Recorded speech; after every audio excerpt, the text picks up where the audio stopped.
කලින් වීඩියෝ එකේ අපි සරලවන චරිතයේ අර්ථ දැක්වීම හරහා සරලවන චරිතයේ මූලික චරිත සමීකරණය සරලවන චරිතයේ මූලික අවකල සමීකරණය ගොඩනැගීම ගැන සාකච්ඡා කරා. ඒතර පුරුෂ චරිතයේ දෙන අංශුවක් සලකලා ඕනෑම පුරුෂ චරිතයක සිරස් පුරුෂ චරිතයක දෙන ඕනෑම අංශුවක් අපි සලකුවොත් එම පුරුෂ චරිතයේ දෙන අංශුවේ විස්කම්භ රේඛාවක් කරා ඕනෑම විස්කම්භ රේඛාවක් හරහා වූ අංශුවක් අපි සලකුවොත් අංශුව පුරුෂ චරිතයේ දෙද්දී එම පුරුෂ චරිතයේ දෙන අංශුවට අනුරූපව එම පුරුෂ චරිතයේ දෙන අංශුවට අනුරූපව එම පුරුෂ චරිතයේ විස්කම්භ රේඛාවක් හරහා වූ අංශුවක් ඊට අනුරූපව සරල අනුවර්ති චරිතයක යෙදෙනවා කියන එක අපි හඳුනාගත්තා. ඒතර නවතොත් අරේ වූ නියත කෝණික ප්‍රවේගයක් සහිත නියත ඔමෙගා කෝණික ප්‍රවේගයක් සහිත පුරුෂ චරිතයක යෙදෙන අංශුව අරේ වූ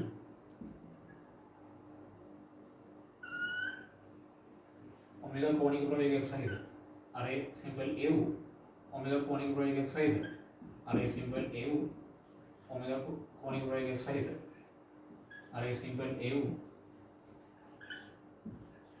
නියත ඔමෙගා කෝණික ප්‍රවේගය. එතකොට මේ කෝණික ප්‍රවේගය අනිවාර්යෙන් නියත කෝණික ප්‍රවේගයක් වෙන්න ඕනේ. කියන්නේ නියත කෝණික ප්‍රවේගයක් යටතේ සිදුවන පුරුෂ චරිතයක යෙදෙන අංශුවකට ඕනෑම විස්කම්භ රේඛාවක් කරා පවතින අංශුවක් තමයි සරල අනුවර්ත චරිතයක යෙදෙන්නේ. අනිවාර්යෙන් මේ කෝණික ප්‍රවේගය නියතයක් වෙන්න ඕනේ. මගතොත් මේ පුරුෂ චරිතයේ දෙන අංශුවේ මෙලෙස විස්කම්භ රේඛාව මේ විස්කම්භ රේඛාව දිගේ පවතින අංශුව අනුවර්ති චලිතයක යෙදෙනවා. ඒතර පුරුෂ චලිතයේ දෙන අංශුව මේ ලක්ෂය නම් මේ ලක්ෂය දක්වා යද්දී සල්පුත් සාධාරණව පුරුෂ චලිතයේ දෙන අංශුව මේ ලක්ෂය නම් මේ වගේ ලක්ෂයකට ලැබෙද්දී ඊට අනුරූපව අනුවර්ති චලිතයේ දෙන අංශුව පුරුෂ චලිතයේ දෙන අංශුව මේ පිටුමෙන් නම් මේ පිටුම දක්වා ගමන් කරද්දී ඊට අනුරූපව මේ විස්කම්භ රේඛාව මත පවතින ලක්ෂය අනුවර්ති චලිතය කියනවා මේ ලක්ෂය නම් මේ අනුවර්ති චලිතය මත මේ පිටුම දක්වා ගමන් කරනවා. එතකොට අපි මේ නිරු අවස්ථාව අනුවර්ති චලිතයේ අර්ථ දැක්වීම සහ පුරුෂ චලිතයේ සංකල්පයන් හරහා ඔය අවස්ථාව අපි කලින් තීරණය කරගත්තා. ඒතර අපිට අනුවර්ති චලිතයේ යෙදෙන අංශුවක මූලික අවස්ථාන් කිහිපයක් හඳුනා ගන්න තියෙනවා. අනුවර්ති චලිතයේ යෙදෙන අංශුවක විස්තාරය කියන එක අංශුවක සරල අනුවර්ති චලිතයේ යෙදෙන අංශුවක විස්තාරය ඒ වගේම අංශුවේ නාභිය ඒ වගේම සරල අනුවර්ති චලිතයේ යෙදෙන අංශුවක කාලාවර්තය කියන එක. ඒකට මම ගත්තොත් මෙතනදී අරය සිම්පල් a වූ පුරුෂ චලිතයේ යෙදෙන අංශුවක් මේ දෙන්නේ. මේ අනුවර්ති චලිතය ගැන අපි සැලකුවොත් ඇත්තටම අනුවර්ති චලිතය කියන්නේ දෝලන චලිතයක් අපිට සිද්ධ වෙන්නේ. මේ ලක්ෂය නම් පුරුෂ චලිතයේ දෙන අංශුව මේ ලක්ෂය නම් මේ ලක්ෂය දක්වා යද්දී මේ විස්කම්භ රේඛාව දිගේ අංශුවක අනුවර්ති චලිතය දෙනවා. එම අංශුව මේ ලක්ෂය නම් මේ ලක්ෂය දක්වා ගමන් කරනවා. ඊට පස්සේ පුරුෂ චලිතයේ දෙන අංශුව මේ ලක්ෂය නම් මේ වෘත්තයේ පරිධිය දිගේ මේ ලක්ෂයට එද්දී අනුවර්ති චලිතයේ දෙන අංශුව මේ ලක්ෂය නම් මේ තිරස් රේඛාව දිගේ මේ ලක්ෂය දක්වා ගමන් කරනවා. එතකොට මේ වෘත්තයේ කේන්ද්‍රය මැදි කරගෙන මේ කේන්ද්‍රය වටා දෝලන චලිතයක තමයි අංශුව යෙදෙන්නේ. එතකොට මේ ලක්ෂයෙන් චලිතය ආරම්භ කරන අංශුව එතන මේ පැත්තට ගමන් කළා. නැවත මේ ලක්ෂයෙන් චලිතය ආරම්භ කරන අංශුව මේ පැත්තට ගමන් කළා. කේන්ද්‍රය බහුව කළා. ආයි මේ පැත්තට ගමන් කළා. නැවත කේන්ද්‍රය දෙසට පැමිණෙනවා. මේ විදිහට දෝලන චලිතය තමයි අනුවර්ති චලිතයක් ලෙස සිද්ධ වෙන්නේ. සරල අනුවර්ති චලිතයේදී සිද්ධ වෙන චලිතය දෝලන චලිතය. ඒතකොට අපි මේ සරල අනුවර්ති චලිතයේ යෙදෙන අංශුවේ චලිතයේ නාභිය කියලා කියන්නේ චලිතයේ නාභිය කියන්නේ මීට අනුරූපව පුරුෂ චලිතයේ යෙදෙන අංශුවේ වෘත්තයේ අරයම තමයි අනුවර්ති චලිතේ වෘත්තයේ කේන්ද්‍රයම තමයි අනුවර්ති චලිතය අපි නාභිය කියලා කියන්නේ. ඒතකොට අපි සරල අනුවර්ති චලිතයේ මූලික චලිත සමීකරණයක් ගොඩනගාගත්තා. b වර්ග සමානයි ඔමෙගා වර්ග වරක් a වර්ග ඍණ x වර්ග ලෙස. ඒතර මම මේ චලිත සමීකරණේ අපිට මේ එක සංකේත මගින් කියවෙන්නේ මොනවද කියන එක ගැන හරියටම අයිඩියා එකක් තියෙන්න ඕනේ ගණනකට යද්දී.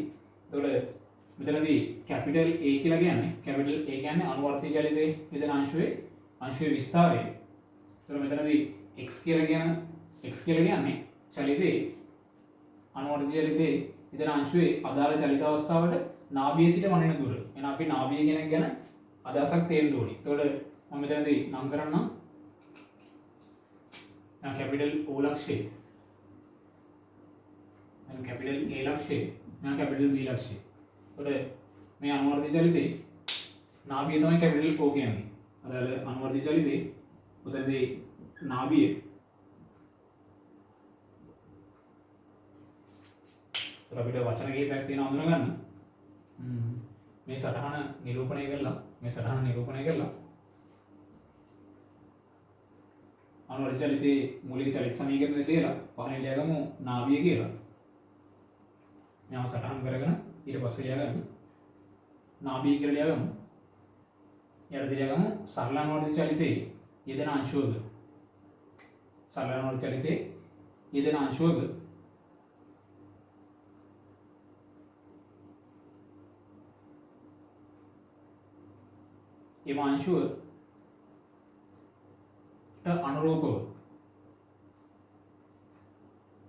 එම අංශුවට අනුරූපව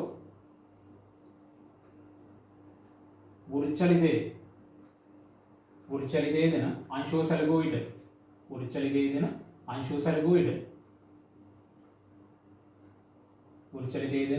සැලකුව විට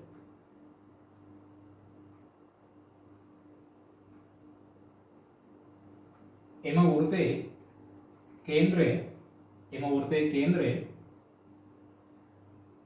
වෘත්තයේ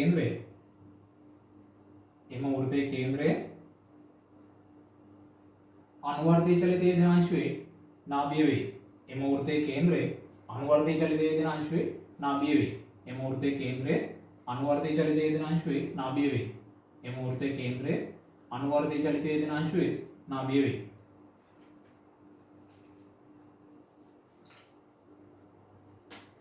ඒ අපි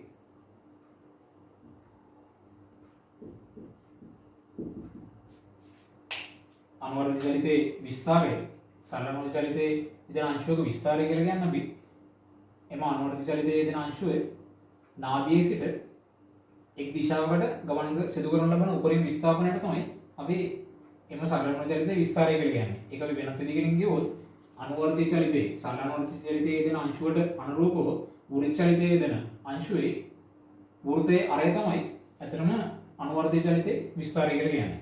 ඒකට පරිලයම විස්තාරය කියලා ඊට දෙලියගමු. සරල අනුවර්තී චලිතයේ යෙදෙන අංශුවක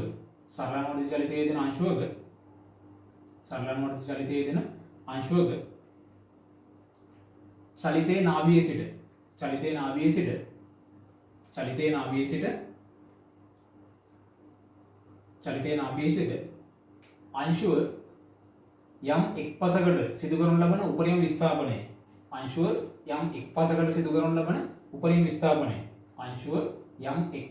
සිදු කරනු ලබන උපරිම විස්ථාපනය.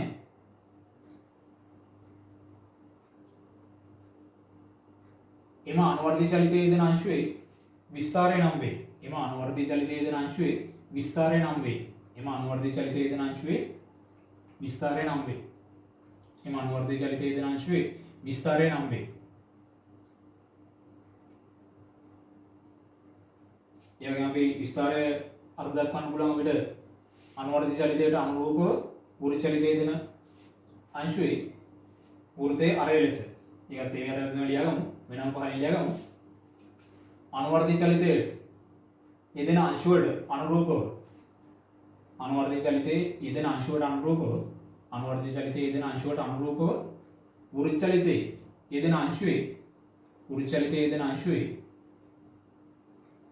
වෘත්ත චලිතයේ යෙදෙන අංශුවේ අනුවර්තී චලිතයේ යෙදෙන අංශුවට අනුරූපව වෘත්ත චලිතයේ යෙදෙන අංශුවේ වෘත්තයේ අරය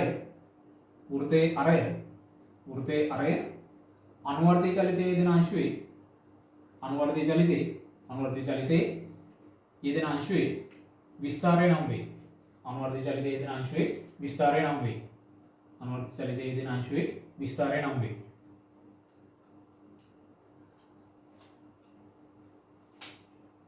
එතකොට අපි ඒ විදිහටම කාලාවර්තය කියන එක ගත්තොත් දැන් එක් ආවර්තයක් සඳහා ගත වෙන කාලය ආවර්ත කාලය සරලවර්ණ චලිතයේ ආවර්ත කාලය අපි කියනවා කාලාවර්තය කියලා. එතකොට ආවර්ත කාලය කියලා කියන්නේ අනුවර්තිත චලිතයේ යෙදෙන අංශුවේ සලකන ලබන එක් චලිත අවස්ථාවක සිට නැවත වතාවක් එම චලිත අවස්ථාවම ප්‍රථමයෙන් ලැබීම සඳහා ගතවන කාලයට තමයි අපි කියන්නේ ආවර්ත කාලය කියලා. ඒ කියන්නේ එකම චලිත අවස්ථාව නැවත ලැබෙන්න ඕනේ. මසලකුවොත් අංශුව මේ වගේ ලක්ෂයකින් කියන්නේ මගේ කේන්ද්‍රය හරහා මේ පැත්තට ගමන් කරන මොහොත මම සැලකුවොත් කේන්ද්‍රය හරහා මෙහා මේ පැත්තට ගමන් කරන මොහොත මේ මොහොතේ ඉඳන් කේන්ද්‍රය හරහා මෙහා මේ පැත්තට ගමන් කරන මොහොතේ ඉඳන් නැවතත් මෙම චලිතයම ලැබෙන්න ඕනේ. ඒ කියන්නේ අංශුව කේන්ද්‍රය හරහා මේ පැත්තට ගමන් කරද්දී කේන්ද්‍රය හරහා මේ පැත්තට මෙහා ගමන් කළා. නැවතතාව ආයි කේන්ද්‍රයේ දෙසට ගමන් කළා. නැවතත් මෙයාගේ උපරිම විස්තරය ලැබලා නැවතත් කේන්ද්‍රයේ දෙසට පැමිණෙනවා. එතකොට දැන් දෙන්නා නැවතත් කේන්ද්‍රයේ මේ පැත්තට කේන්ද්‍රය වශ කරමින් මේ පැත්තට ගමන් කරන මොහොත. එහෙනම් මේ චලිත අවස්ථාවේ ඉඳන් මේ චලිත අවස්ථාව සඳහා ගතවන මුළු කාලය තමයි මෙම අනුවර්තිත චලිතයට අනුරූප ආවර්ත කාලය කියන්නේ. එක් ආවර්තයක් සඳහා ගතවන කාලය. එතකොට එක් ආවර්තයක් සඳහා ගතවන කාලය. එතකොට අපි මේක වෘත්ත චලිතය හරහා හිතුවොත් ඒ කියන්නේ මේ අනුවර්තිත චලිතයට අනුරූපව යෙදෙන වෘත්ත චලිතයේ යෙදෙන අංශුව හරහා අපි හිතුවොත් කැපිටල් O ලක්ෂය පහු කරගෙන අංශුවක් මේ අනුවර්තිත චලිතයේ යෙදෙන අංශුව මේ පැත්තට යනවා කියලා කියන්නේ ඊට අනුරූපව වෘත්ත චලිතයේ යෙදෙන අංශුව ඊට අනුරූපව මෙතනදී වෘත්ත චලිතයේ යෙදෙන අංශුවක් නම් ඊට ලංබව වෘත්ත චලිතයේ යෙදෙන අංශුව මේ ලක්ෂයේ පහු කරගෙන මේ පැත්තට ගමන් කරනවා. එතකොට මෙයා මේ පැත්තට ගමන් කළා. මේ වෘතයේ දිගේ මෙයා වෘත්ත චලිතයේ යෙදෙන අංශුව මෙතන ඉඳන් මෙතනට එද්දී අනුවර්තිත චලිතයේ යෙදෙන අංශුව මෙතන ඉඳන් මෙතනට එනවා. වෘත්ත චලිතයේ යෙදෙන අංශුව මේ අර්ධ වෘත්තාකාර ගමනක් ගමන් කළා. ඒ ලක්ෂයට එද්දී අනුවර්තිත චලිතයේ යෙදෙන අංශුව මෙතන ඉඳන් මෙතනට ගමන් කරනවා. එතකොට මෙයා මෙතන ඉඳන් මෙහෙට ඇවිල්ලා මේ දක්වා එන පිටුම කියන්නේ අනුවර්තිත වෘත්ත චලිතයේ යෙදෙන අංශුව දැන් ඉන්නේ මෙතන. ඒ වගේම අනුවර්තිත වෘත්ත චලිතයේ යෙදෙන අංශුව දැන් මේ ලක්ෂය පහු කරගෙන නැවතත් මේ ලක්ෂයට එද්දී එතකොට කැපිටල් A ලක්ෂය මෙහා පහු කරලා නැවතත් කේන්ද්‍රය මෙතන ගමන් කරනවා. එතකොට කේන්ද්‍රය නැවතත් මේ දිශාවට පහු කරන මොහොත කියන්නේ ඇත්තටම වෘත්ත චලිතය අපි සැලකුවාට පස්සේ කියන්නේ අනුවර්තිත චලිතයක අනුරූපව වෘත්ත චලිතයේ යෙදෙන අංශුව සැලකුවාට පස්සේ එයා පූර්ණ වෘත්තයක් යාම සඳහා ගතවන කාලය තමයි ඇත්තටම මේ අනුවර්තිත චලිතයේ යෙදෙන අංශුවේ ආවර්ත කාලය කියලා කියන්නේ. එතකොට ආවර්ත කාලය කියන එක ගැන අපිට අදහසක් තියෙන්න ඕනේ. ඔය අවස්ථා දෙකම යටතේ. එතකොට ලියගමු ආවර්ත කාලය කියලා. ආවර්ත කාලය කියලා ලියගමු. ආවර්ත කාලය. එතකොට ආවර්ත කාලය කියලා කියන්නේ යට ලියගමු. සරලානුවර්තිත චලිතයේ යෙදෙන අංශුවක සරලානුවර්තිත චලිතයේ යෙදෙන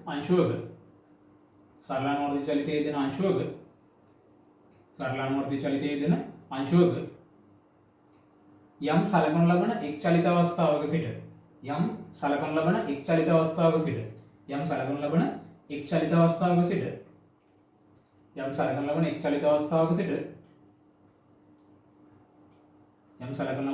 අවස්ථාවක සිට නැවත වතාවක් එම චලිත අවස්ථාව ප්‍රථමයෙන් ලැබීම සඳහා නැවත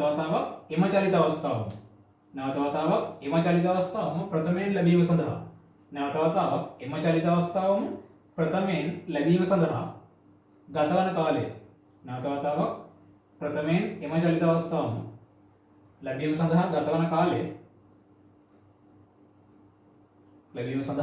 කාලය එම අනුවර්තිත චලිතයේ යෙදෙන අංශුවේ ආවර්ත කාලය නම් වේ. එතකොට එකම චලිත යම් චලිත අවස්ථාවක් ගත්තොත් එම චලිත අවස්ථාව නැවත වතාවක් ප්‍රථමයෙන් ලැබීමට ගතවන කාලය. දැන් මෙතනදී මම ගත්තේ කේන්ද්‍රය පහු කරලා මෙයා මේ පැත්තට ගමන් කිරීම. ඊට පස්සේ නැවත වතාවක් කේන්ද්‍රය පහු කරලා මේ පැත්තටම ගමන් කරන්න ඕනේ. දැන් මෙතනදී නම් මෙයා කේන්ද්‍රය පහු කරනවා නැවතත්. හැබැයි චලිතයෙන් අනිත් පැත්තට. එතකොට මේ චලිත අවස්ථාව නෙමෙයි මෙතනදී තියෙන්නේ. නැවත වතාවක් එකම චලිත අවස්ථාව ලැබීම සඳහා ගත වන කාලය තමයි ආවර්ත කාලය කියන්නේ. ඒකට ඒක අපිට උරු චලිතය හරහා හිතන්න පුළුවන් එක පැත්තෙන්. අනුවර්තිත චලිතයේ යෙදෙන අංශුවට අනුරූපව උරු චලිතයේ යෙදෙන අංශුව පූර්ණ වෘතයක් යාම සඳහා ගත වන කාලය තමයි අනුවර්තිත චලිතයේ යෙදෙන අංශුවේ ආවර්ත කාලය කියලා කියන්නේ. ඒකට ඔක ගැන මූලිකව අපිට අදහසක් තියෙන්න ඕනේ.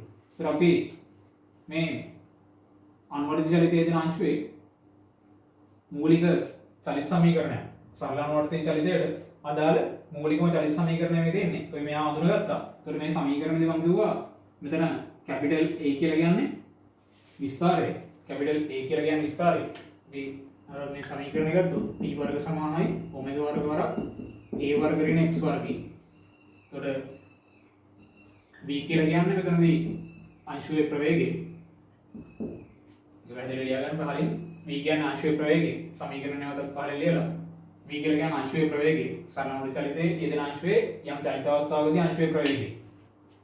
යම් චලිත අවස්ථාවකදී අංශුවේ ප්‍රවේගය. ඔමෙගා කියලා කියන්නේ අපි ඔමෙගා කියලා කියන්නේ සරල අනුවර්තිත චලිතයට අනුරූපව උරු චලිතයේ යෙදෙන අංශුවේ නියත කෝණික ප්‍රවේගය. සරල අනුවර්තිත චලිතයට අනුරූපව උරු චලිතයේ යෙදෙන අංශුවේ නියත කෝණික ප්‍රවේගය. මෙතන ඔමෙගා කියලා කියන්නේ සරල අනුවර්තිත චලිතයට අනුරූපව උරු චලිතයේ යෙදෙන අංශුවේ නියත කෝණික ප්‍රවේගය. අනිවාර්යයෙන්ම නියත කෝණික ප්‍රවේගයක් යටතේ සිදුවන උරු චලිතයකට අනුරූපව තමයි එම උරු චලිතයේ යෙදෙන අංශුවට අනුරූපව එම වෘතයේ ඕනෑම විස්කම්භ රේඛාවක් කරා පවතින අංශුවකට තමයි සරල අනුවර්තිත චලිතයෙන් අපිට තීරණය කරන්න පුළුවන්. අනිවාර්යෙන් ඔමෙගා නියතයක් වෙන්න ඕනේ. ඒතර ඔමෙගා කියලා කියන්නේ අනුවර්තිත චලිතයට අනුරූපව උරු චලිතයේ යෙදෙන අංශුවේ නියත කෝණික ප්‍රවේගය. ඊට පස්සේ කැපිටල් A කියලා කියන්නේ අපි කැපිටල් A කියලා කියන්නේ සරල අනුවර්තිත චලිතයේ යෙදෙන අංශුවේ විස්තාරය. කැපිටල් A කියන්නේ විස්තාරය. කැපිටල් A කියන්නේ විස්තාරය. කැපිටල් A කියන්නේ විස්තාරය. එතකොට මෙතනදී වැදගත්ම දේ තමයි මෙතන මේ සිම්පල් x එක. දැන් ගානකදී සිම්පල් x අපි මනින සිම්පල් x එකයි. ඒ කියන්නේ මේ අදාළ අංශුවේ චලිතය විවරණය කරගෙන යද්දී අපි අංශුවේ චලිතය විවරණය කරගෙන යද්දී අපේ සාධාරණ t කාලයකදී අංශුව සිදු කළ විස්ථාපනයේ අපි තීරණය කරනවා යම් x දුරක් හෝ y දුරක් අපි තීරණය කරද්දී ඒ විචලනය වන දුර අපි මනින x එක නෙමෙයි මෙතන මේ සමීකරණය කියලා කියන්නේ. මෙහා පොදු සමීකරණයක්. එතකොට මේ x එකේ කියවෙන්නේ අනුවර්තිත චලිතයේ යෙදෙන අංශුවේ අදාළ චලිත අවස්ථාවට එම අනුවර්තිත චලිතයේ නාභියේ සිට මනින දුර තමයි. නාභියේ සිට මනින දුර තමයි මේ x එක. නාභියේ සිට මනින දුර වෙන්න ඕනේ මේ x. අනිවාර්යයෙන්ම අදාළ චලිත අවස්ථාවට නාභියේ සිට මනින දුර තමයි x කියලා කියන්නේ. අපි මනින x එකක් නෙමෙයි. අපි මාලා තියෙන්නේ නාභියේ ඉඳන්. අපි දන්නයි මුලින්ම නාභියේ මොකක්ද කියන එක හඳුනගන්න නැහැ.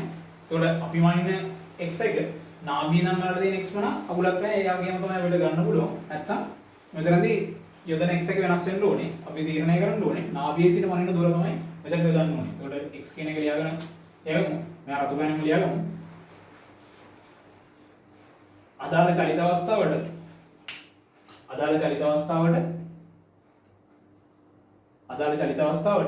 නාභියේ සිට පවතින දුරයි. අදාළ චලිත අවස්ථාවට නාභියේ සිට පවතින දුරයි. x කියලා කියන්නේ අදාළ චලිත අවස්ථාවට නාභියේ සිට පවතින දුර. එතකොට මේ අනුවර්තිත චලිතයේ මූලිකම චලිත සමීකරණ දිහා බලද්දී ওই චලිත සමීකරණ පාවිච්චි කරන්න නම් අපි කියමු කැපිටල් විස්තරය ගණනය කරන්න මේවා පාවිච්චි කරන්න නම් ඒ කියන්නේ කැපිටල් A ගණනය කරන්න අපි මේ සමීකරණ පාවිච්චි කරනවා නම් මෙතන v වර්ගයයි ඔමෙගා වර්ගයයි x එකයි තුන් දෙනාම දැනගෙන ඉන්න ඕනේ. A ගණනය කරන්න මුන් තුන් දෙනාම දැනගෙන ඉන්න ඕනේ. ඒ කියන්නේ ඇත්තටම විස්තරය ගණනය කරන්න අපි x ඊට අද යම් චලිත අවස්ථාවකට දාලා x වලගේ දැනගෙන ඉන්න ඕනේ කියන්නේ ඒ අනුවර්තිත චලිතයේ දෙන අංශුවේ නාභියයි මුලින් නිර්ණය කරගෙන ඉන්න ඕනේ. කියන්නේ මේ චලිත සමීකරණය පාවිච්චි කරලා අනුවර්තිත චලිතයක යෙදෙන අංශුවේ අපිට විස්තරය ගණනය කරන්න ඕන. එම අනුවර්තිත චලිතයේ යෙදෙන අංශුවේ යම් එක් චලිත අවස්ථාවකදී අංශුවේ ප්‍රවේගය ඊට අනුරූපව උරු චලිතයේ යෙදෙන අංශුවේ කෝණික ප්‍රවේගය එම චලිත අවස්ථාවට නාභියේ සිට මනිනු ලබන දුරත් අපි දැනගෙන ඉන්න ඕනේ. ඒ කියන්නේ නාභිය දැනගෙන නාභිය මුලින් නිර්ණය කරලා තමයි මට විස්තරය නිර්ණය කරන්න වෙන්නේ. ඒතර මම පොඩි අදහසක් කියන්න අපිට ගණන් වලදී පාවිච්චි වෙන අදහසක් අයිඩියා එකක්. මෙතන අපි විස්තරය නිර්ණය කරන්න අනුවර්තිත චලිතයේ යෙදෙන අංශුවක විස්තරය නිර්ණය කරන්න මේ සමීකරණ අපි පාවිච්චි කරනවා.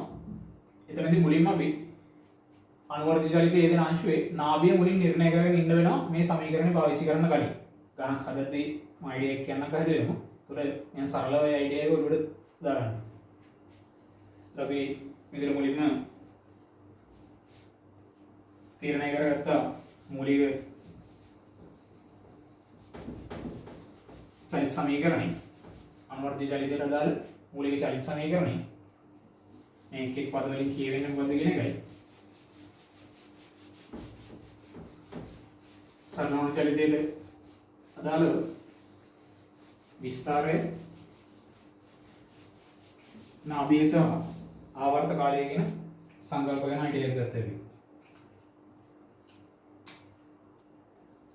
එස්ම ගත්තොත් අපි දැන් අනුවර්තිත චලිතයේ යෙදෙන අංශවල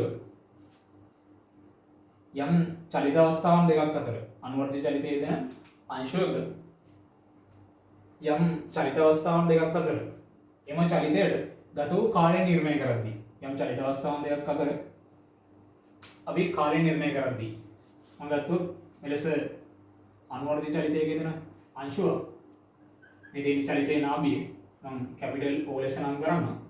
ඒත් මෙදින චලිතයේ නාභිය කැපිටල් O කියන්නේ අනුවර්තිත චලිතයේ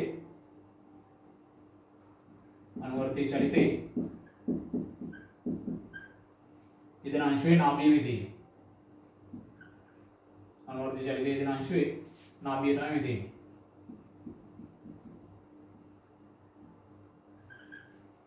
අනමෙස කැපිටල් A නම් රාශියක් යාගේ විස්තරයේ එදින විස්තරය කියලා අපි ගත්තොත් විස්තරයේ සිම්පල් A ලෙස මම ගන්නවා.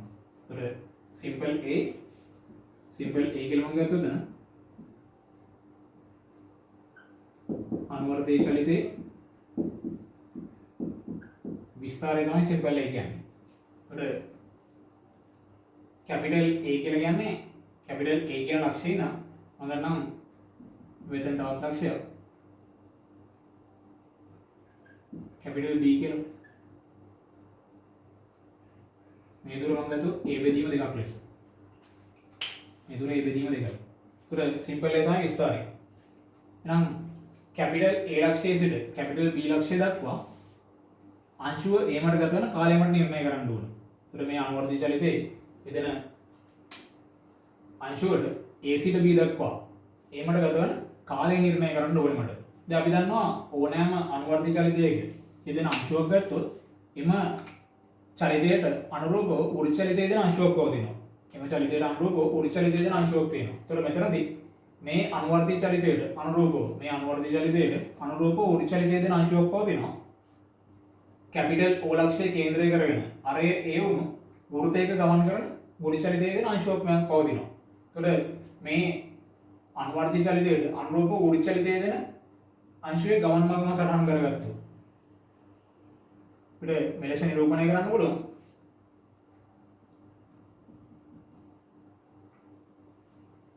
මේ අනුවර්තිත චලිතයේ යෙදෙන අංශුවට අනුරූපව උරු චලිතයේ යෙදෙන අංශුව. ඒකට මේ උරු චලිතයේ යෙදෙන අංශුව කැපිටල් A ලක්ෂයෙන් අපි ගත්තොත් අනුවර්තිත චලිතයේ යෙදෙන අංශුව කැපිටල් A ලක්ෂයෙන් නම් B ලක්ෂයට එද්දී කැපිටල් A ලක්ෂයෙන් නම් B ලක්ෂයට එද්දී ඊට අනුරූපව උරු චලිතයේ යෙදෙන අංශුව මේ වෘත්තාකාර ගමන් මඟ දිගේ අනුවර්තිත චලිතයේ යෙදෙන අංශුව කැපිටල් A ලක්ෂයෙන් නම් B දක්වා එද්දී ඊට අනුරූපව මේ උරු චලිතයේ යෙදෙන අංශුව මේ වෘත්තාකාර ගමන් මඟ දිගේ කැපිටල් A ලක්ෂයෙන් නම් මෙතන මම ගන්නම් කැපිටල් C ලෙස මේ වක්‍රය මත කැපිටල් C ලක්ෂය දක්වා ගමන් කරනවා නේ. කියන්නේ අනුවර්තිත චලිතයේ යෙදෙන අංශුව කැපිටල් A සිට කැපිටල් B දක්වා ගමන් කරනවා ඊට අනුරූපව උරු චලිතයේ යෙදෙන අංශුව වෘත්තාකාර ගමන් මඟ දිගේ කැපිටල් A සිට කැපිටල් C දක්වා ගමන් කරනවා නේ. නම් අපිට නියත කෝණික ප්‍රවේගයක් ඇතුළත මේ උරු චලිතයේ දෙන්නවා. මම ගන්නම් මේ කෝණික ප්‍රවේගය ඔමෙගා ලෙස. මේ කෝණික ප්‍රවේගය මම ඔමෙගා ලෙස ගන්නවා. ඒත් අපිට අවශ්‍යතාවය A සිට B දක්වා කැපිටල් A සිට කැපිටල් B දක්වා ඒමට ගත වෙන කාලය නිර්ණය කරගන්න. උතර ලියමු වලින් හරිය ලියමු සටහන කියලා. සටහන කියලා ලියගමු.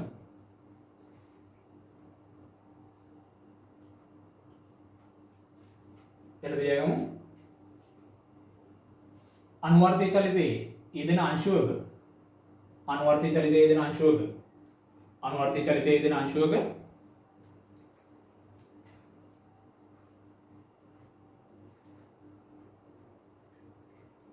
යම් චලිත අවස්ථාවන් දෙකක් අතර යම් චලිත අවස්ථාවන් දෙකක් අතර යම් චලිත අවස්ථාවන් දෙකක් අතර යම් චලිත අවස්ථාවන් දෙකක් අතර අනුවර්තී චලිතයේ යටතේ අංශුව ගමන් කිරීමට ගතවන කාලය නිර්ණය කිරීම.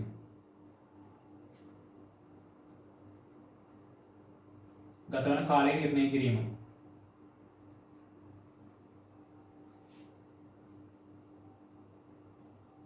අනුවර්තී චලිතයේ යටතේ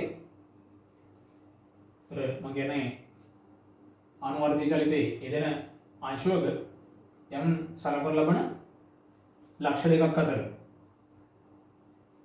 අනුවර්තී චලිතයේ යටතේ අංශුව ගමන් කිරීමට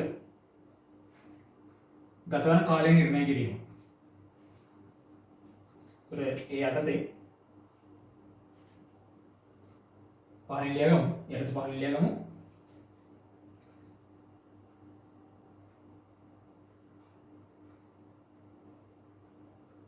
නාභිය කැපිටල් O ද විස්තරයේ සිම්පල් A ද වූ නාභිය කැපිටල් O ද විස්තරයේ සිම්පල් A ද වූ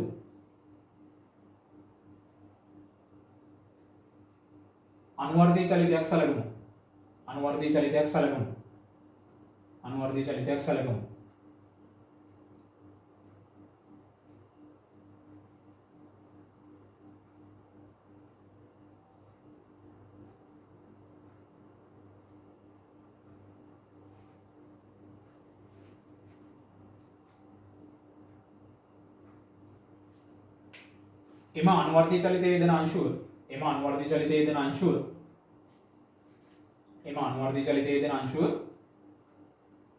එම අනුවර්තී චලිතයේ යෙදෙන අංශුව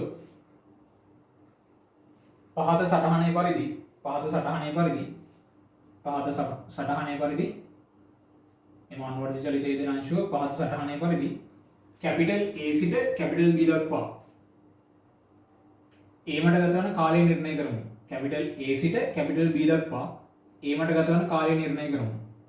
කැපිටල් A සිට කැපිටල් B දක්වා ඒමට ගතවන කාලය නිර්ණය කරමු. කැපිටල් A සිට කැපිටල් B දක්වා ඒමට ගතවන කාලය නිර්ණය කරමු. යටතේ මේ සටහන නිරූපණය කරගමු. මේ සටහන තව දත්ත ලකුණු කරන්න ඉඩ තියාගෙන මේ සටහන තව දත්ත ලකුණු කරන්න ඉඩ තියාගෙන මේ සටහන නිරූපණය කරගමු. මෙතන තව දත්ත ලකුණු කරන්න දෙනවා අපිට. මේ කොටසේ තව දත්ත ලකුණු කරන්න ඉඩ තියාගෙන නැව නිරූපණය කළා. නැවත ලකුණු කරගමු අනුවර්තී චලිතයේ නාභිය තමයි කැපිටල් O කියන්නේ. සිම්පල් A කියන්නේ අනුවර්තී චලිතයේ විස්තරය.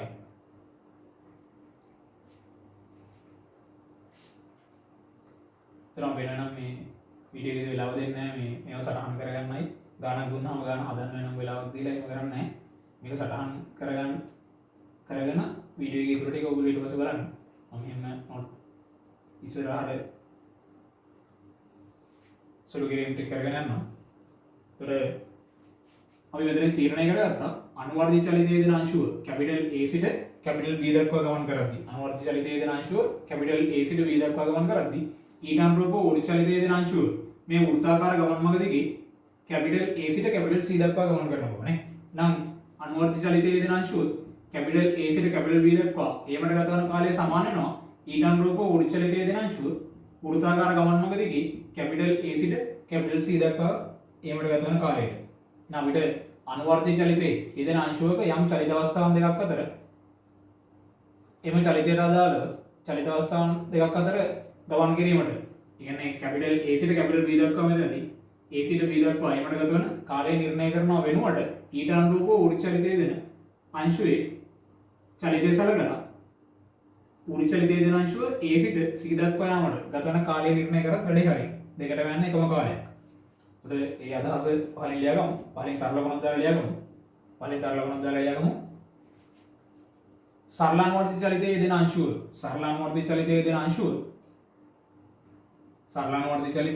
යෙදෙන අංශුව සරලානුවර්තිත චලිතයේ යෙදෙන අංශුව කැපිටල් A සිට කැපිටල් B දක්වා ගමන් කරන විට කැපිටල් A සිට කැපිටල් B දක්වා ගමන් කරන විට කැපිටල් A සිට කැපිටල් B දක්වා ගමන් කරන විට කැපිටල් A සිට කැපිටල් B දක්වා ගමන් කරන විට කැපිටල් A සිට කැපිටල් B දක්වා ගමන් කරන විට ඊට අනුරූපව උරු චලිතයේ යෙදෙන අංශුව ඊට අනුරූපව උරු චලිතයේ යෙදෙන අංශුව ඊට අනුරූපව උරු චලිතයේ යෙදෙන අංශුව ඊට අනුරූපව උරු චලිතයේ යෙදෙන අංශුව කැපිටල් A සිට කැපිටල් C දක්වා කැපිටල් A සිට කැපිටල් C දක්වා වෘත්තාකාර ගමන් මඟ දිගේ ගමන් කරයි. කැපිටල් A සිට කැපිටල් C දක්වා වෘත්තාකාර ගමන් මඟ දිගේ ගමන් කරයි.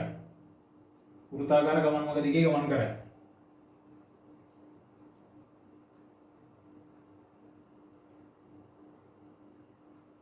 ඊපස්සේ පහලින් ලියාගමු.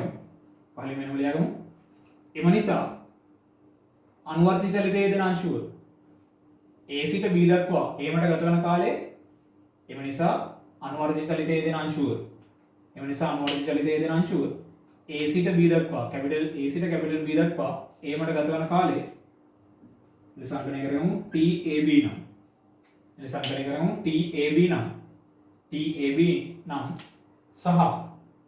සහ අනුවර්තිත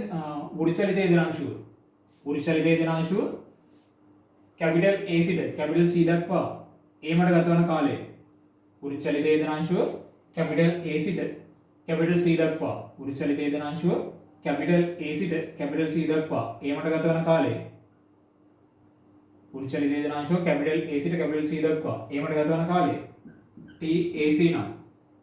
TAC නම් සංකලනය කරගමු.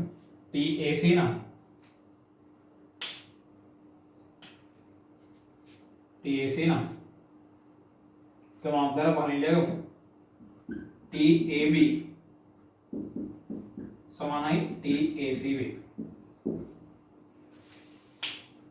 අපිට අනුවර්තිත චලිතේ යම් චලිත අවස්ථාවන් දෙකක් අතර චලිතයේ ගත වන කාලය නිර්ණය කරන වෙනුවට ඊට අනුරූපව උරු චලිතයේ යෙදෙන අංශුවේ චලිතය සලකලා එම චලිත අවස්ථාවන් දෙක අතර කාල පරතරය අපිට ගණනය කරන්න පුළුවන්. එහෙනම් මම ගත්තොත් මේ A සිට C දක්වා සිදුවන උරු චලිතය අපි සලකුවොත්. එතකොට මේ වෘත්තාකාර ගමන් මඟ දිගේ මෙහා A සිට C දක්වා යද්දී හැරෙන කෝණය අපි තීරණය කරගත්තොත් මම කැපිටල් C ලක්ෂය නම් කැපිටල් O ලක්ෂය යාකල රේඛාඛණ්ඩයක් ඇඳුවා. ඒ කියන්නේ මේ වෘත්තයේ කේන්ද්‍රයයි C ලක්ෂයයි යාකල රේඛාවක් ඇඳුවොත් A සිට කැපිටල් C දක්වා මෙයා ගමන් කරද්දී මේ හැරෙන කෝණය අපි නිර්ණය කරගත්තා නම් හරියි. ඒකට අපිට තීරණය කරන්න පුළුවන් මේ උරු චලිතයේ යෙදෙන අංශුවට එම චලිතයක ගත වන කාලය නිර්ණය කරන්න පුළුවන්. මම කැපිටල් O ලක්ෂය හරහා ලම්බ රේඛාව නිර්මාණය කරමු. දැන් අපි AB ගත්තේ තිරස් ලෙස. AB තිරස් ලෙස අපි නිරූපණය කරගත්තේ. එහෙනම් මේ තිරස් රේඛාවට ලම්බව මම කැපිටල් O කියන වෘත්තයේ කේන්ද්‍රය හරහා ලම්බයක් අඳිනවා. ඒතකොට මේ කෝණය අංශ 90යි. එනේ මේ කෝණය ෆයි බෙදීම 2යි. මම ගන්නවා මේ කෝණය ඇල්ෆා ලෙස. මේ කෝණය ඇල්ෆා ලෙස ගත්තොත් මේ AB රේඛාවට ලම්බ රේඛාවක් වේදින් මෙයත් AB රේඛාවට ලම්බ වෙයි. නම් මුන් දෙන්න සමාන්තරයි. එහෙනම් අපිට ඒකාන්තර කෝණ වලින් මේ කෝණය ඇල්ෆා වෙනවා. ඒකාන්තර කෝණ වලින් ওই කෝණය ඇල්ෆා වෙනවා. අපිට මේ මුළු කෝණය මට ඕනේ මේ මුළු කෝණයනේ. මට මේ මුළු කෝණය තමයි අවශ්‍ය වෙන්නේ. මම ගන්නවා මේ මුළු කෝණය θීටා ලෙස අංකණය කරමු. මේ මුළු කෝණයම θීටා ලෙස අංකණය කරමු. අපිට ඔමෙගා කියන නියත කෝණික ප්‍රවේගය යටතේ මෙයා කැපිටල් A සිට කැපිටල් C දක්වා මේ වෘත්තාකාර ගමන් මඟ දිගේ θීටා කෝණයක් ප්‍රමාණීයකට ගත වන කාලය අපිට තීරණය කරන්න ඕනේ. අපි දන්නවා කෝණික ප්‍රවේගය ඔමෙගා සමාන වෙනවා. කෝණික ප්‍රවේගය ඔමෙගා සමාන වෙනවා. හැරෙන කෝණය θීටා බෙදීම ගත වූ කාලය A සිට C දක්වා මේ වෘත්තාකාර ගමන් මඟ දිගේ යාමට ගත වන කාලය TAC. AC ට C දක්වා වෘත්තාකාර ගමන් මඟ දිගේ යමට ගත වන කාර්යය TAC. එහෙනම් අපිට θ නිර්ණය කරගත්තා නම් හරි. ඔමෙගා මේ වෘත්තයේ වෘත්තාකාර ගමන් මගේ ගමන් කරන අංශුවේ මේ වෘත්තචලිත වේදන අංශුවේ නියත කෝණීය ප්‍රවේගය තමයි ඔමෙගා කියන්නේ. එතකොට θ දන්නවා නම් අපිට මේ කාලය නිර්ණය කරගන්න පුළුවන්. නම් මම ගත්තොත් ඇල්ෆා කියන කෝණයයි ෆයි බෙදීම දෙකේ මේ දෙන්න එකතුව තමයි θ කියන්නේ. ඒතකොට අපිට θ නිර්ණය කරන්න ඕන ලෙස θ සමාන වෙනවා ඇල්ෆා ධන ෆයි බෙදීම දෙකට. ඒතකොට ඇල්ෆා කියලා කියන්නේ මම මෙතනින් ඇල්ෆා කියන කෝණය මෙලෙස නිරූපණය කරගත්තා. මේ ත්‍රිජ කෝණී ත්‍රිකෝණී අන්තර්ගත කෝණයක් තමයි ඇල්ෆා කියන්නේ. අපි දන්නවා මේ වෘත්තයේ අරය සිම්පල් A. නම් මේ තියෙන වෘත්තයේ අරයක් නම් මේත් සිම්පල් A වෙනවා. එහෙනම් අපිට මේ BCO කියන ත්‍රිජ කෝණී ත්‍රිකෝණයෙන් තීරණය කරන්න පුළුවන්. BCO ත්‍රිජ කෝණී ත්‍රිකෝණයෙන් වට නිර්ණය කරන්න පුළුවන් sin alpha. sin alpha සමාන වෙනවා සම්මුඛ පාදයේ බෙදීම කර්ණය A. ඊට ඉවත් වෙනවා ප්‍රතිඵලයේ භාගයෙන්. එනේ අපිට sin alpha භාගයක් වෙන්නේ අපි දන්නවා sin 30 sin 5 බෙදීම 6 භාගයක් වෙනවා. අපිට alpha කියන කෝණය නිර්ණය කරන්න පුළුවන් 5 බෙදීම 6යි. අපි alpha 5 බෙදීම 6ක් බව දන්නවා. එහෙනම් මට θ නිර්ණය කරන්න පුළුවන්. ඒ නිසා θ සමාන වෙනවා then alpha වල අගේ 5 බෙදීම 6යි then 5 බෙදීම 2යි. then අපිට පොදු හරයක් හදාගන්න මේ වගේ ළමයා හැරේ මම 3ෙන් වැඩි කරමු. θ සමාන වෙනවා then 3 වරක් 2 6යි. then එතකොට පොදු හරයක් ගන්නවා අපිට පොදු හරය 6ක් වෙනවා. 3යි 5 then 5 4යි 5 බෙදීම 6යි. එතකොට then දෙවරක් 2යි 5 then දෙවරක් 3යි. θ කියන්නේ 2යි 5 බෙදීම 3යි. θ කියන්නේ 2යි 5 බෙදීම 3යි. නමට තීරණය කරන්න පුළුවන්. එම නිසා ඔමෙගා සමාන වෙනවා θ කියලා කියන්නේ 2යි 5 බෙදීම 3 බෙදීම TAC.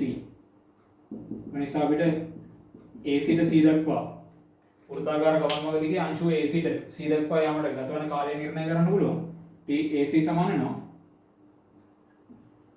2යි 5 බෙදීම 3යි ඔමෙගා. එන්නේ අපි දන්නවා TAC සමාන වෙනවා TAB වලට. එම නිසා AC ට B දක්වා අනුවර්තිත චලිත වේදන අංශුව AC ට B දක්වා යාමට ගත වන කාලය සමාන වෙනවා 2යි 5 බෙදීම 3යි ඔමෙගා. අපිට අනුවර්තිත චලිතයේ යෙදෙන අංශුවක යම් චලිත අවස්ථාවන් දෙකක් අතර කාලය නිර්ණය කරන්න පුළුවන්. ඊට අනුරූපව වෘත්තචලිත වේදන අංශුවේ චලිතය සලකලා අපිට ඒ හරහා මෙලෙස නිර්ණය කරන්න පුළුවන් කාලයක් නිර්ණය කරන්න පුළුවන්. ඒතකොට අපිට ගණන්වලදී ගොඩක් පාවිච්චි වෙන අදහසක් මේ දෙන්නේ. මෙතනදී අපිට මෙතන θ කියන කෝණය අපිට ගණනය කරන්න පුළුවන් ගොඩක් ක්‍රම දෙනවා. මේ මම ගත්තේ මේ α කියන කෝණය තීරණය කළා නැත්නම් අපිට මේ කෝණය මම ගත්තොත් මේ කෝණය ගත්තොත් මෙතන θ කියන්නේ 180 රින මේ කෝණය 180 රින මේ කෝණය අපි ගත්තොත් මේ කෝණය ගත්තොත් θ කියලා කියන්නේ 180න් මේ කෝණය අඩු වෙනවා. එතකොට ගානේ අපිට දීලා තියෙන උත්තර හැටියට අපි නිර්ණය කරන්න ඕනේ අපි යන්න ඕනේ පාත් එක මොකද්ද කියන එක. ඒතර ගණන් වලදී ඒක හදාගෙන යද්දී අයිඩියා එක උඩට දාගන්න පුළුවන්. මම මේ සරලව අයිඩියා එකක් කිව්වේ. එතනින් අදහස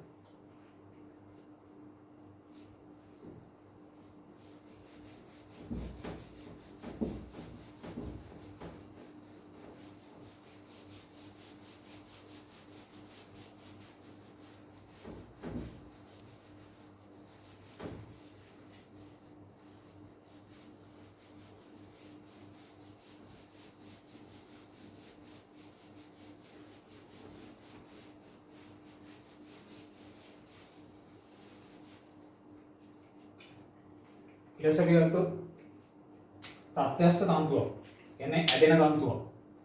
තන්තුවේ ස්වභාවික දිගට වඩා යම් දිගක් ඇදීමට හැකියාවක් තියෙන තන්තුවක්. ඒකට අංශුන්ගේ ස්වභාවය මත කියන්නේ එක එක තන්තුව නිර්මාණය වෙලා තියෙන අංශුන්ගේ ස්වභාවය මත තමයි අපිට මේ තන්තුව කොච්චර දුර උපරිම අදින්න පුළුවන්ද කියන එක තීරණය වෙන්නේ.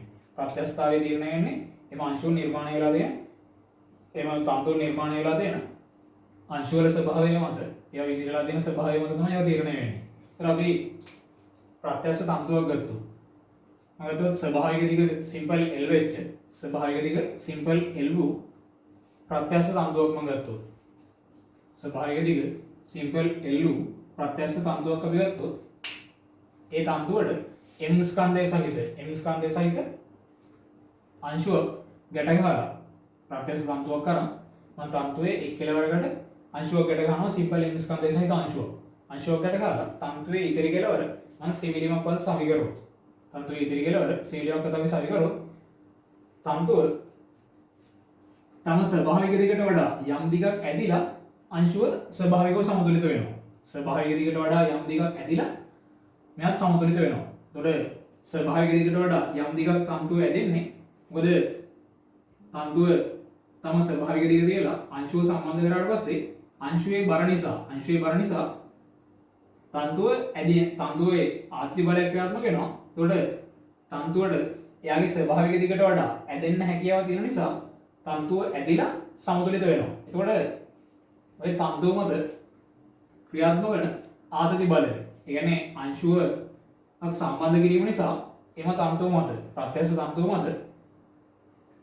තන්තුවට අංශුවක් සම්බන්ධ කිරීම නිසා එම ප්‍රත්‍යක්ෂ තන්තුව මත ක්‍රියාත්මක වෙන මේ ආතති බලය අපි නිර්ණය කරද්දී එම ආතති බලය තීරණය වෙන්නේ එම ප්‍රත්‍යක්ෂ තන්තුවේ ප්‍රත්‍යක්ෂතාවය මත සහ තන්තුවේ දිග මත. ප්‍රත්‍යක්ෂතාවය සහ තන්තුවේ දිග මත. එතකොට අපි ගත්තොත් මේස සීලියකට ස්වභාවික දිග L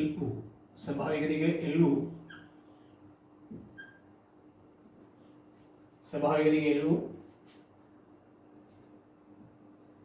තන්තුවක එක් කෙලවරක් සීලියමකට සම්බන්ධ කරලා ඒ තන්තුවේ ඉතිරි කෙලවර එම තන්තුවේ ඉතිරි කෙලවරට සිම්පල් m ස්කන්ධය සහිත අංශුවක් මම සවි කරනවා.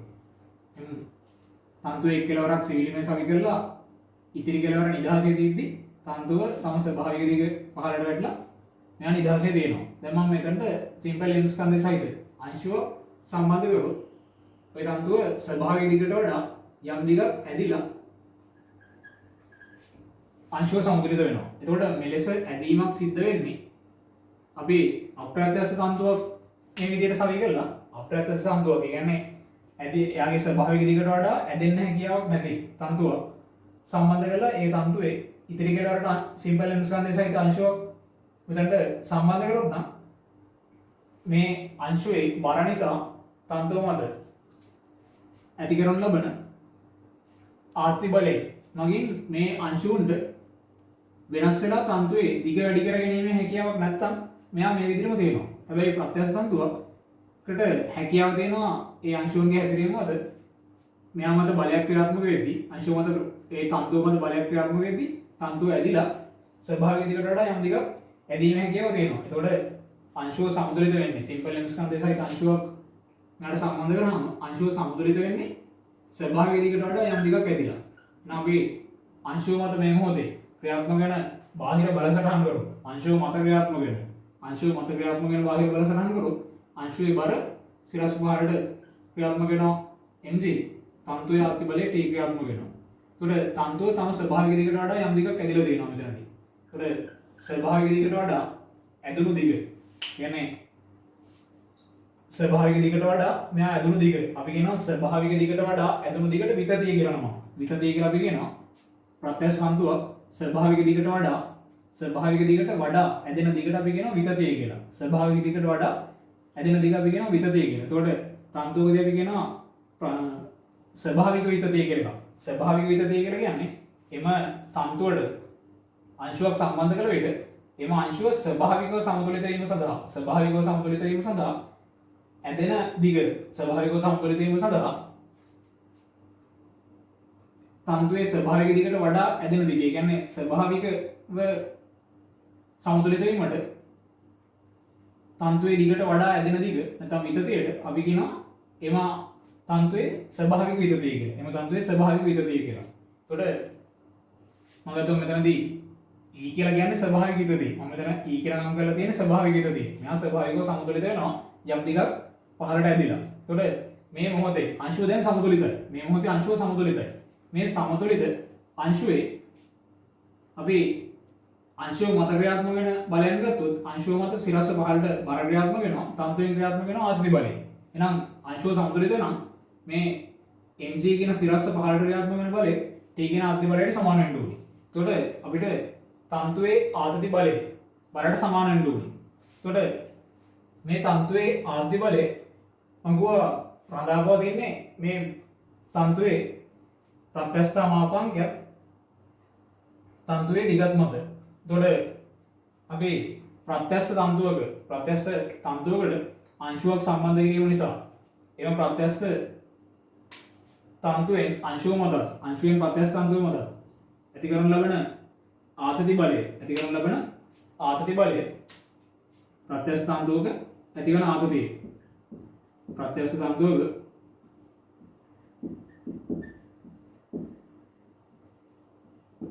ඇතිවන ආතති බලය සමාන වෙනවා එම තන්තුවේ ප්‍රත්‍යස්ථ මාපාංකය. එම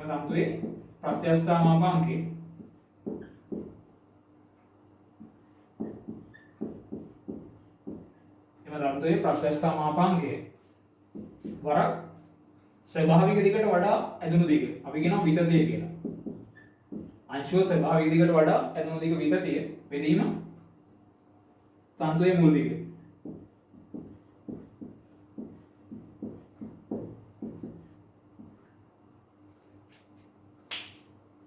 එතකොට ප්‍රත්‍යස්ථ තන්තුවක ඇතිවන ආතති බලය අපි මේ සමීකරණයට කතා කරමු. ප්‍රත්‍යස්ථ මාපාංකය වරක් විතතිය බෙදීම තන්තුවේ මුල් දිග. එතකොට විතතිය කියලා කියන්නේ ස්වභාවික දිගට වඩා ඇදුණු දිග. විතතිය කියලා අපි කියන්නේ මොකද? විතතිය කියලා කියන්නේ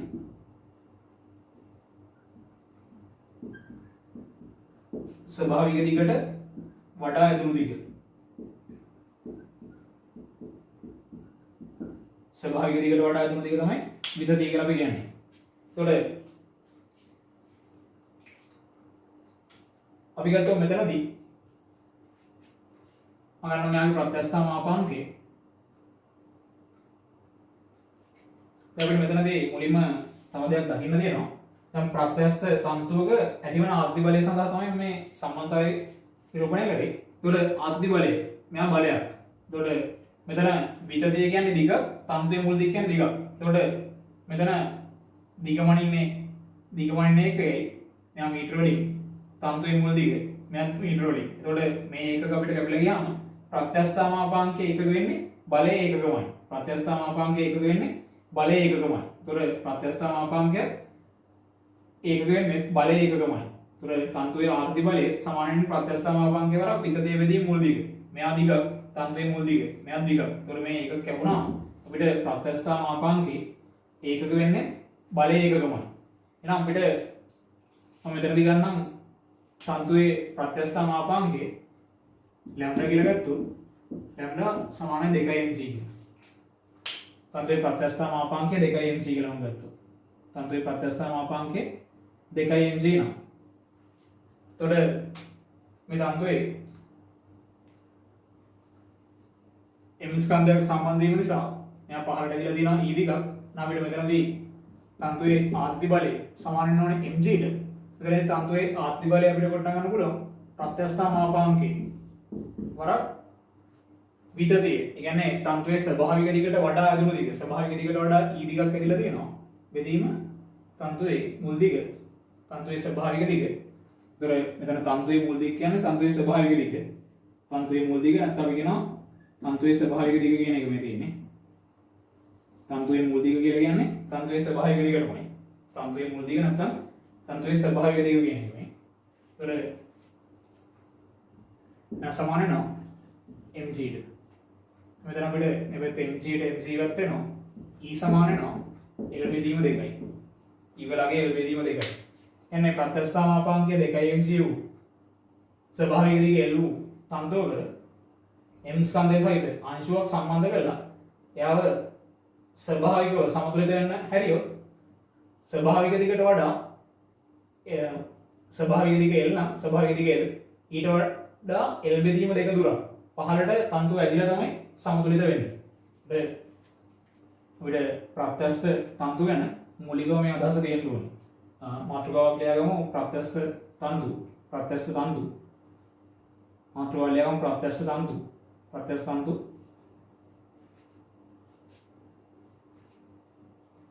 හරිද? මුලින්ම මේ සමීකරණ ලියාගමු. ප්‍රත්‍යස්ත තන්තුවක ඇතිවන ආතති බලය සමීකරණ ලියාගමු. ප්‍රත්‍යස්ත තන්තුවක ඇතිවන ආතති බලය සමාන වෙනවා ප්‍රත්‍යස්ත මාපාංකයේ වරක් විතතිය බෙදීම තන්තුවේ මුල් දිග.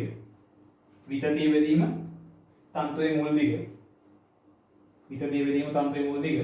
ඒතර උතනදී විතතිය කියලා කියන්නේ ස්වභාවික දිගට වඩා තන්තුවේ ඇදුණු දිග තමයි විතතිය කියලා කියන්නේ. ස්වභාවික දිගට වඩා තන්තුවේ ඇදුණු දිග තමයි මෙතන විතතිය කියලා කියන්නේ. ස්වභාවික දිගට වඩා තන්තුවේ ඇදුණු දිග තමයි විතතිය කියලා කියන්නේ.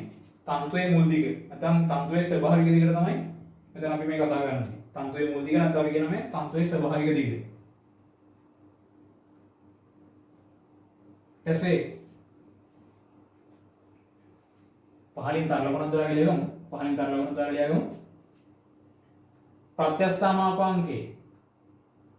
ප්‍රත්‍යස්ථ මාපාංකයේ ඒකකද බලයේ ඒකකම් වේ. ප්‍රත්‍යස්ථ මාපාංකයේ ඒකකද බලයේ ඒකකම් වේ. ප්‍රත්‍යස්ථ මාපාංකයේ ඒකකද බලයේ ඒකකම් වේ. ප්‍රත්‍යස්ථ මාපාංකයේ ඒකකද බලයේ ඒකකම් වේ.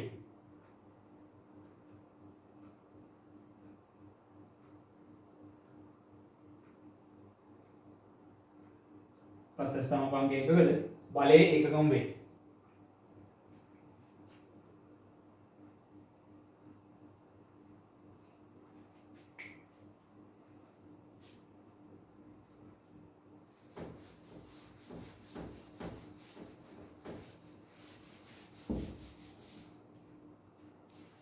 ඊටසේ මේව සටහන් කරගමු. දැන් අපි ස්වභාවික දිග L වූ ප්‍රත්‍යස්ථ මාපාංකය 2mg වූ තන්තුවකට සිම්පල් n ස්කන්ධය සහිත අංශුවක් සම්බන්ධ කරලා ස්වභාවිකව සමතුලිත වීමට සැලසූ විට පවතින පද්ධතිය තමයි මම මේ නිරූපණය කරලා තියෙන්නේ. ඒතර අපිට ගණනය කරන්න පුළුවන් ස්වභාවික විතතිය L බෙදීම දෙකක් වෙනවා.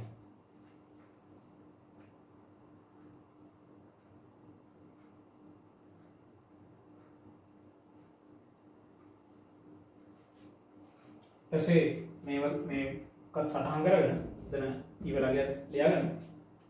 පහලින් ලියාගමු තරල ගුණක් දාලා.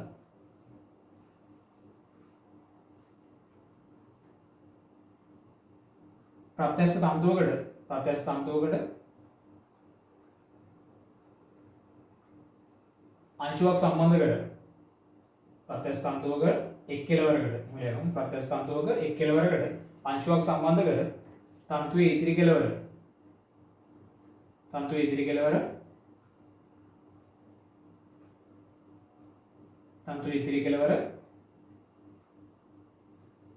සීලිමකට සම්බන්ධ කළ විට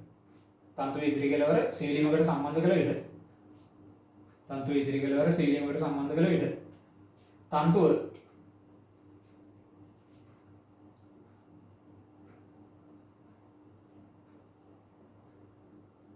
ඇදීමකට ලක් වී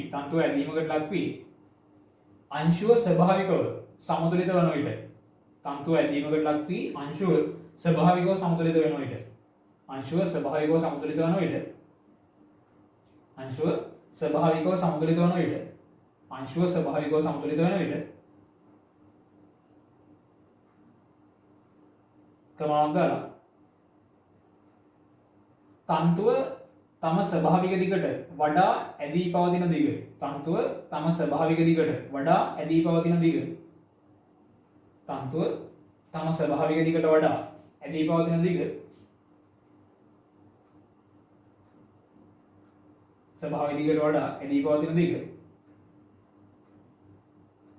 එම මොහොතේ තන්තුවේ ස්වභාවික විතතියයි.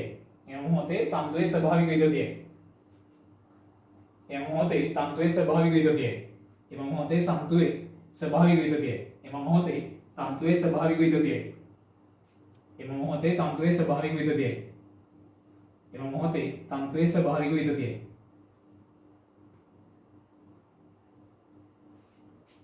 ඒතර තන්තුවක ස්වභාවික විතතිය කියන එක ප්‍රත්‍යස්ථ මාපාංකයයි අපි එල්ලන අංශුවේ සම්බන්ධ කරන අංශුවේ බර මතයි එක වෙනස් වෙනවා.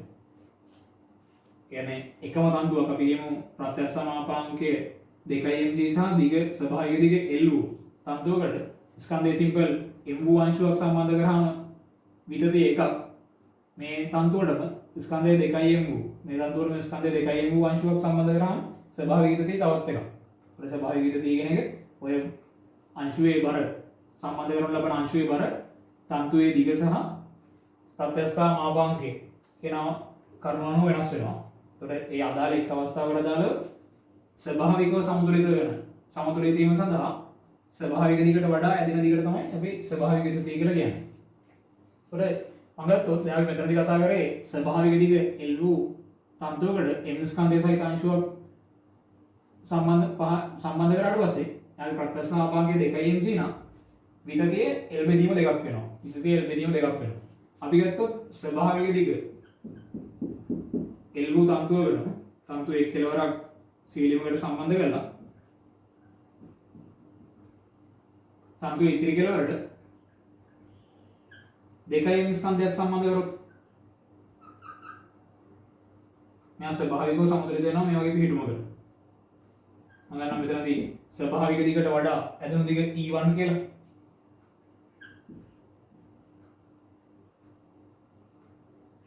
අපි මෙතනදී ප්‍රත්‍යස්ථ මාපාංකය වැඩි කරලා ගමු. මම ගන්නම් m ස්කන්ධයක්මයි සම්බන්ධ කරන්නේ. මම ප්‍රත්‍යස්ථ මාපාංකය වැඩි කරොත්. එතනදී ප්‍රත්‍යස්ථ මාපාංකය ලැම්ඩා 1 කියලා මම ගන්නවා. මෙයා 3 mg. ප්‍රත්‍යස්ථ මාපාංකය 3 mg. m ස්කන්ධය සහිත අංශුවක්මයි මම සම්බන්ධ කරන්නේ. ඒතර තන්තු වැඩි කරන ආර්ථි බලය මම ගන්නම් T1 කියලා. ඒතර මෙතනදී අංශුව මේ මොහොතේ සමතුලිතව පවතිනවා. එන T1 සමාන වෙනවා mg ට. ඒතර T1 කියලා කියන්නේ ප්‍රත්‍යස්ථ මාපාංකය. ආතතිය සමාන වෙනවා ප්‍රත්‍යස්ථ මාපාංකය වරක්. ස්වභාවික දිගට වඩා ඇදුණු දිග තමයි විතතිය කියන්නේ. විතතිය E1. බෙදීම තන්තුවේ මුල් දිග ස්වභාවික දිග L සමාන වෙනවා mg ට. මෙතන mg ට mg වත් වෙනවා. අපිට වෙනවා E1 සමාන වෙනවා L බෙදීම 3යි. ඒතර අපිට මෙතන දකින්න ඕනේ නේද කලින් ස්වභාවික දිග L වූ ස්වභාවික දිග L වූ තන්තුවමයි අවස්ථා දෙකේදීම m ස්කන්ධය සහිත අංශුවමයි අවස්ථා දෙකේම සම්බන්ධ කරන්නේ ප්‍රත්‍යස්ථ මාපාංකය 2mg විට ඇදෙනවා L බෙදීම දෙක දුරක්. ස්වභාවික විතතිය L බෙදීම 2යි. ප්‍රත්‍යස්ථ මාපාංකය 3mg විට ස්වභාවික විතතිය L බෙදීම 3යි. ස්වභාවික විතතිය L බෙදීම 3යි. අපි දන්නවා මෙතන L බෙදීම 2කට වඩා L බෙදීම 3 කියන එක ඊට වඩා කුඩායි. ඒ කියන්නේ තන්තුවක ප්‍රත්‍යස්ථ මාපාංකය වැඩි වෙන්න. ඒතර මෙතන අපිට ප්‍රත්‍යස්ථ මාපාංකය 2mg නම් අපි තන්තුවේ දිග සහ සම්බන්ධ කරන අංශුවේ බර වෙනස් නොකර ප්‍රත්‍යස්ථ මාපාංකය වෙනස් කරොත් ප්‍රත්‍යස්ථ මාපාංකය වෙනස් තන්තු ගත්තොත් ප්‍රත්‍යස්ථ මාපාංකය වැඩි වෙද්දී මෙයා ඇදෙන දිග කියන්නේ ස්වභාවික විතතිය දිගට වඩා ඇදෙන දිග ස්වභාවික විතතිය එන්න අඩු වෙනවා. ස්වභාවික විතතිය අපිට තීරණය කරන්න පුළුවන් එන්න අඩු වෙනවා. දැන් මෙතනදී අපිට ආතතිය සඳහා ගොඩනැගෙන ප්‍රකාශනයත් එක්ක පොඩි අදහසක් ගන්න පුළුවන් එක. අපි දන්නවා ප්‍රත්‍යස්ථ තන්තුවක ආතතිය සමාන වෙන්නේ ප්‍රත්‍යස්ථ මාපාංකය වරක් විතතිය බෙදීම මුල් දිගට. එතකොට මුල් දිග නියතව තියාගෙන, කියන්නේ තන්තුවේ දිග නියතව තියාගෙන සම්බන්ධ කරනු ලබන අංශුවත් එකම බරෙන් නම් සහිත වෙන්නේ. එතකොට මෙයත් නියතයි, මුල් දිගත් නියතයි.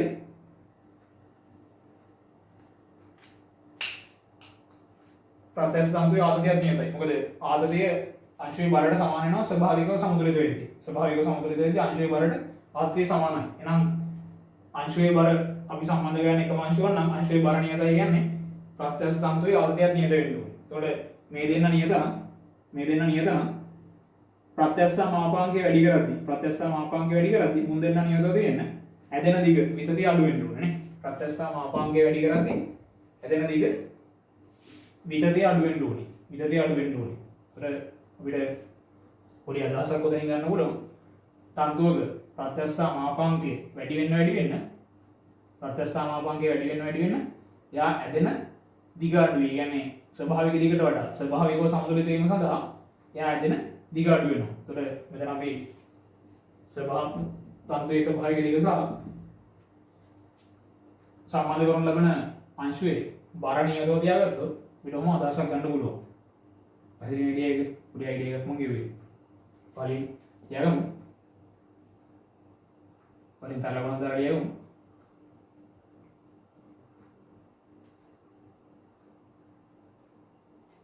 තන්තුවේ දිග සහ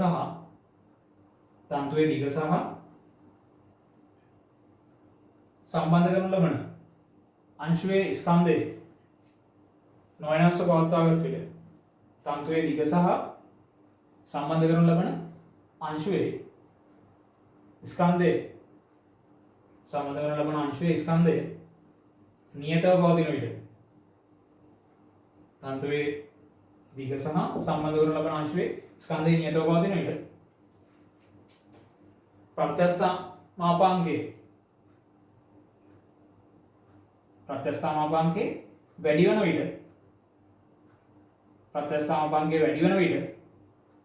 ප්‍රත්‍යස්ථ මාපාංකයේ වැඩි වන විට ස්වභාවික විතතිය ක්‍රමයෙන් අඩු වේ. ස්වභාවික විතතිය අඩු වේ.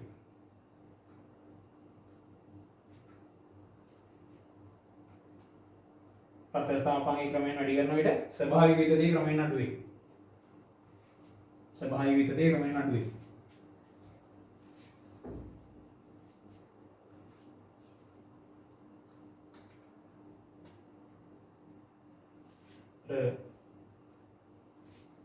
යටතේ මේ අවස්ථාවන් දෙකමයි පහලින් නිරූපණය කරගන්න. එතකොට දකින්න අපිට ප්‍රත්‍යස්ථ මාපාංකයේ වැඩි වෙද්දී මෙතන විතතිය එන්න අඩු වෙනවා කියන එක. අවස්ථාව දෙකම සටහන් කරගමු.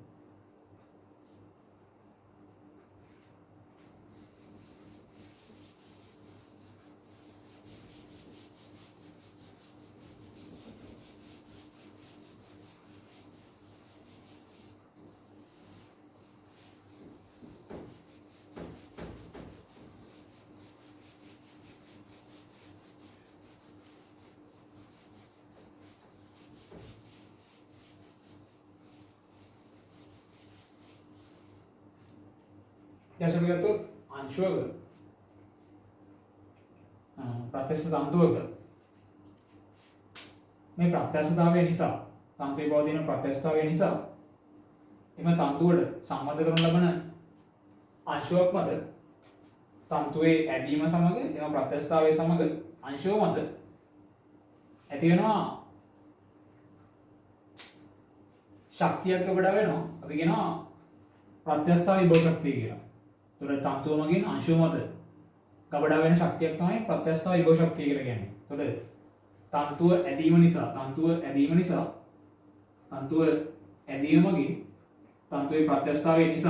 ඇදීම මගින් තන්තුවේ ප්‍රත්‍යස්ථතාවය නිසා අංශුව මත ගබඩා වෙන ශක්තියක් තමයි ප්‍රත්‍යස්ථ විභව ශක්තිය කියලා අපි කියන්නේ. එතකොට ප්‍රත්‍යස්ථ තන්තුවක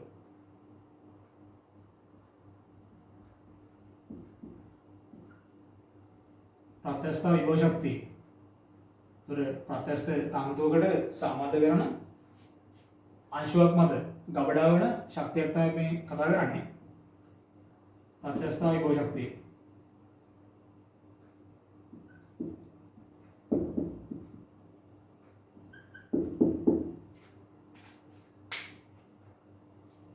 අනුමානවල ලියගමු. ප්‍රත්‍යස්ථ තන්තුවකට සම්බන්ධ කරන අංශුවක් මත ලබන අංශුවක් මත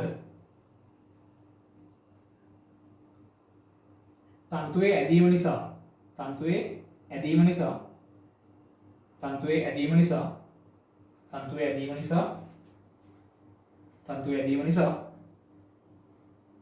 අංශුව මත ගබඩා වන ප්‍රත්‍යස්ථ විභව ශක්තිය අංශුව මත ගබඩා වන ප්‍රත්‍යස්ථ විභව ශක්තිය අංශුව මත ගබඩා වන ප්‍රත්‍යස්ථ විභව ශක්තිය අංශුව මත ගබඩා වන ප්‍රත්‍යස්ථ විභව ශක්තිය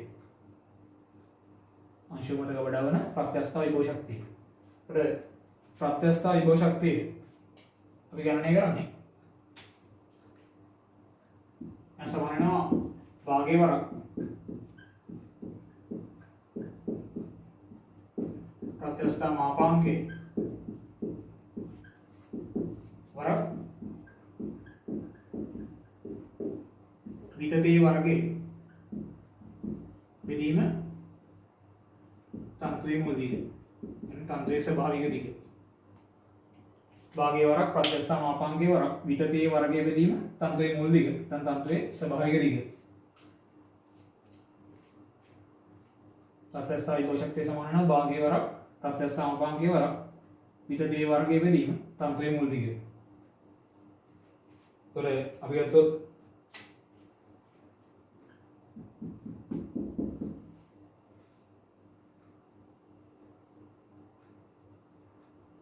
ප්‍රත්‍යස්ථ තන්තුව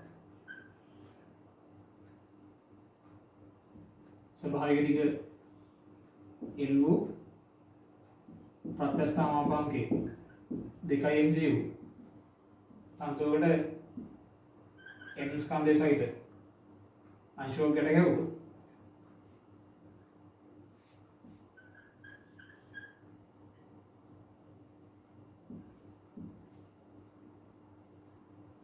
अंशुव स्वाभाविक संतुलित මොහොතවන් සැලකුවොත් अंशुव स्वाभाविक संतुलित වන මොහොත සැලකුවොත් මේ මොහොතේ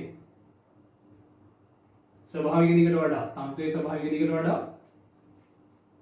ඊ දිග පහළට ඇදිලා සමතුලිත වෙලා තියෙන්නේ. ඒතකොට මේ මොහොතේ මම නම්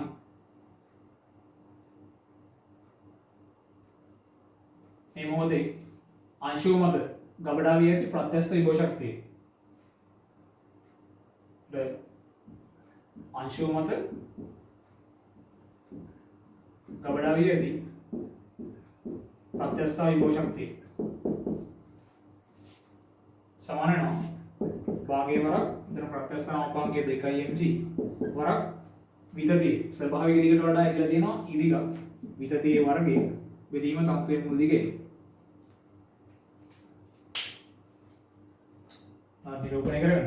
ලියගමු එතනදී अंशुව මත गबड़ा भी प्रत्यस्थ विभव शक्ति अंशुव मत गबड़ा भी प्रत्यस्थ विभव शक्ति समान है भागे वरक प्रत्यस्थ मापांके वरक विततीय वर्गे बेदीम मूल दिग स्वाभाविक दिग L प्रत्यस्थ मापांके 2mg अंशुवකට m ස්කන්ධය සහිත अंशुවක් සම්බන්ධ කරලා m ස්කන්ධය සහිත अंशुවක් සම්බන්ධ කරලා එන ස්වභාවිකව සමතුලිත වෙන පීඩම සැලකුවොත් මේ මොහොතේ अंशुव मत गबड़ा भी अति प्रत्यास्थ विभव शक्ति में अभी वैसे ही गणना करना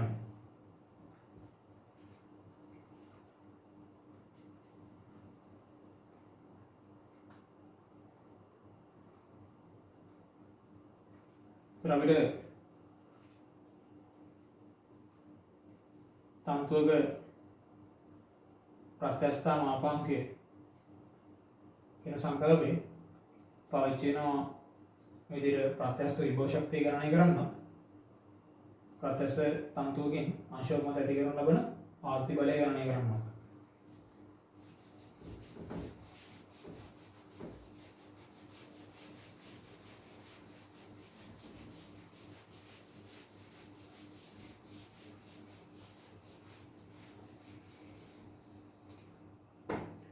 ඊට පස්සේ අපි ගෑවුම් විවරණය කියලා एवं विवरणय केलं समानवर्ती चलिते इदन अंशुव के चलिते विवरणय करන ආකාරයෙන් පැහැදිලි කරන්නේ ලියගමු විවරණය කියලා ලියගමු යටදී ලියගමු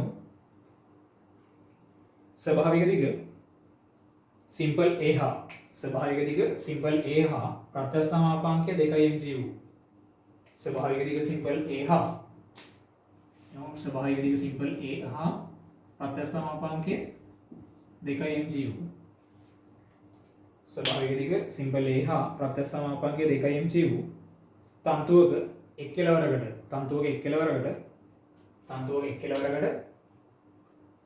තන්තුවක එක් කෙලවරකට ස්කන්ධය සිම්පල් m වූ අංශුවක් සම්බන්ධ කර තන්තුවක එක් කෙලවරකට ස්කන්ධය සිම්පල් m වූ අංශුවක් සම්බන්ධ කර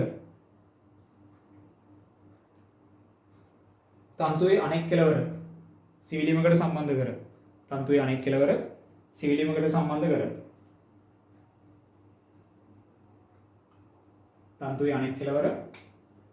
සිවිලීමක යමු කැපිටල් A ලක්ෂයකට තන්තුවේ අනෙක් කෙලවර සිවිලීමක කැපිටල් A ලක්ෂයකට සම්බන්ධ කර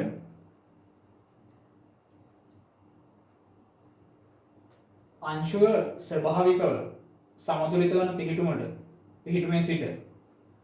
ස්වභාවිකව සමතුලිත වන පිහිටුමේ සිට අංශුව ස්වභාවිකව සමතුලිත වන පිහිටුමේ සිට තවත් සිම්පල් a දුරක් අංශුව ස්වභාවිකව සමතුලිත වන පිහිටුමේ සිට තවත් සිම්පල් a දුරක්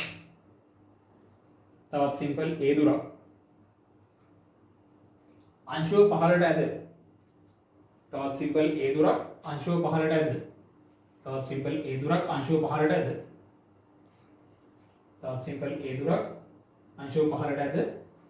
අත්හැරිය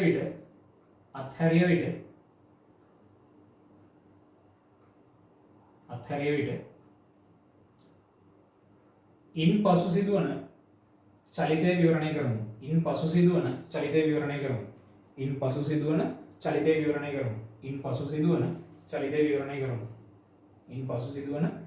විවරණය කරමු.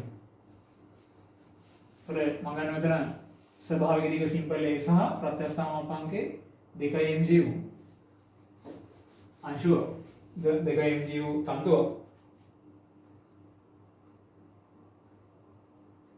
අපි ස්වභාවික දිග සිම්පල් a සහ ප්‍රත්‍යස්ථ මාපාංකයේ 2 mg තන්තුවක් සලකන්නේ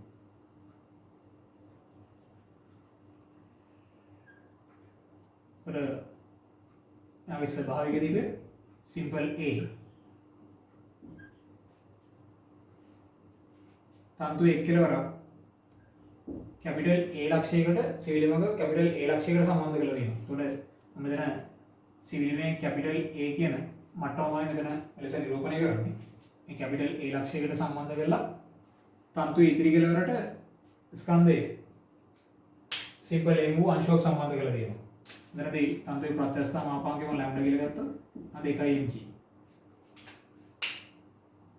ඒතර m ස්කන්ධය සහිත අංශුව මෙයාට සම්බන්ධ කරාට පස්සේ අපි තමු අංශුව ස්වභාවිකව සමතුලිත වෙනවා e කියලා දිගක් පහළට ඇදිලා. e කියලා දිගක් මෙයා පහළට ඇදිලා ස්වභාවිකව සමතුලිත වෙනවා. ඒතර මෙතනදී අංශුවේ බර සිරස්ස පහළට ක්‍රියාත්මක වෙනවා mg අංශුව මත තන්තුවේ ඇති කරන ලබන ආත්ති බලය t ක්‍රියාත්මක වෙනවා. ඒතකොට මම ගන්නවා මේ පළමු චලිත අවස්ථාව ලෙස. එහා පළමු චලිත අවස්ථාව. ඒතර මෙතනදී පළමු චලිත අවස්ථාව සලකලා මම ගත්තොත් අංශුවට සිරස්ස පහළට පළමු චලිත අවස්ථාව සලකලා अंशुවට සිරස්ස පහළට f සමාන m යෙදීමෙන් පළමු චලිත අවස්ථාව සලකා अंशුවට සිරස්ස පහළට f සමාන m යෙදීමෙන් ඒතර අපිට සිරස්ස පහළට ක්‍රියාත්මක වෙනවා බර mg ඊට ප්‍රතිවිරුද්ධ දිශාවට ආතේ ක්‍රියාත්මක වෙනවා t. ඒතර මෙතන ත්වරණයේ බිඳුවයි එවැත්ත බිඳුවක් වෙනවා. අපිට ලැබෙනවා mg සමාන වෙන්න ඕනේ t වලට. ඒතර අපි දන්නවා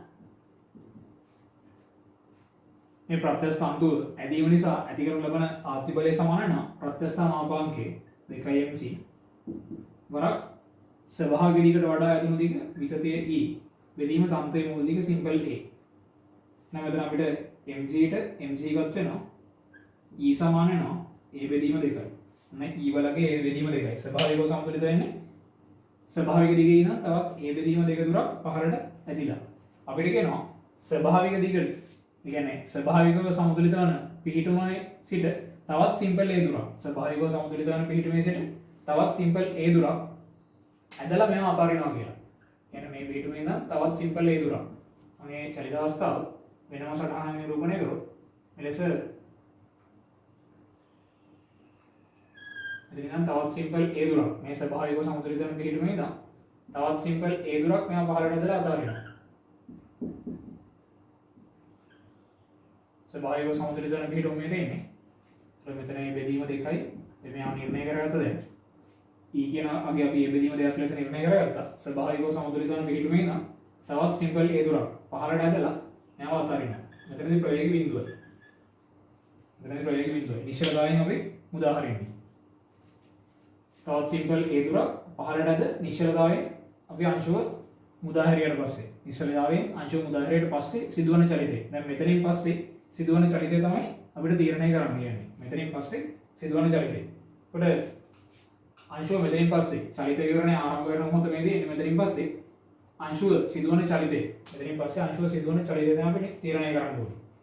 සාධාරණ වශයෙන් ගත්තොත් ඒකට මේ තියෙන්නේ දෙවන චලිත අවස්ථාව ලෙස අපි නිරූපණය කරොත් ඉතින් දෙවන චලිත අවස්ථාව තවත් චලිත අවස්ථාවක් ලෙස සාධාරණ තීරණය කරොත්